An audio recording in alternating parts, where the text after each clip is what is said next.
Сказка «Три медведя». Одна девочка ушла из дома в лес. В лесу она заблудилась и стала искать дорогу домой. Да не нашла, а пришла в домик в лесу. Дверь была отворена, она посмотрела в дверь, видит, в домике никого нет, и вошла. В этом домике жили три медведя. Один медведь был отец, звали его Михаил Иванович, он был большой и лохматый. Другой была медведица, она была поменьше, ее звали Настасья Петровна. Третий был маленький медвежонок, и звали его Мишутка. Медведей не было дома, они ушли гулять по лесу. В домике было две комнаты, одна столовая, другая спальня. Девочка вошла в столовую и увидела на столе 3 чашки с похлебкой. Первая чашка, очень большая, была Михаила Ивановича. Вторая чашка поменьше, была Настасьи Петровны. Третья, синенькая чашечка, была Мишуткина. Подле каждой чашки лежала ложка, большая, средняя и маленькая. Девочка взяла самую большую ложку и похлебала из самой большой чашки.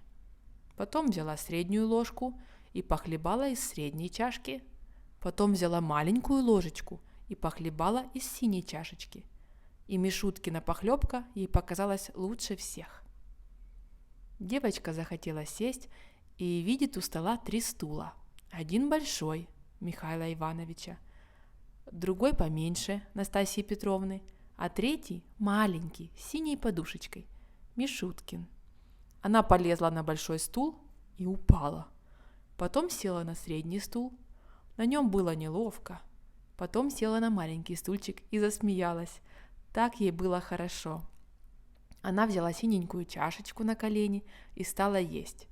Поела всю похлебку и стала качаться на стуле. Стульчик проломился, и она упала на пол.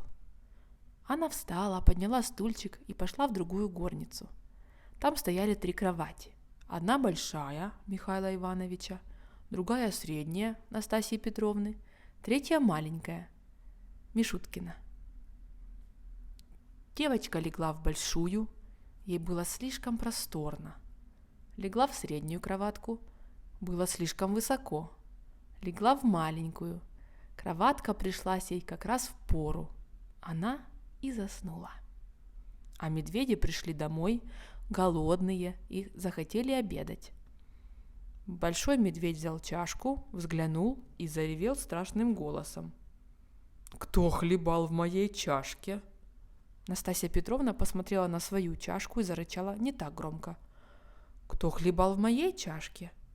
А Мишутка увидал свою пустую чашечку и запищал тонким голосом.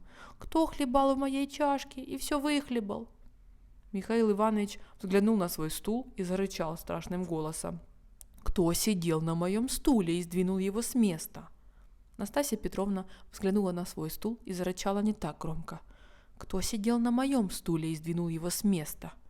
Мишутка взглянул на свой сломанный стульчик и пропищал. «Кто сидел на моем стуле и сломал его?» Медведи пошли в другую горницу. «Кто ложился в мою постель и смял ее?» – заревел Михаил Иванович страшным голосом. «А кто ложился в мою постель и смял ее?» – зарычала Настасья Петровна не так громко. А Мишенька подставил скамеечку, полез в свою кроватку и запищал тонким голосом. «Кто ложился в мою постель?» Вдруг он увидал девочку и завизжал так, как будто его режут. «Вот она! Держи, держи! Вот она! Ай-яй-яй, держи!» Он хотел ее укусить. Девочка открыла глаза, увидела медведей и бросилась к окну. Окно было открыто, она выскочила в окно и убежала. Медведи пустились догонять ее, но не догнали.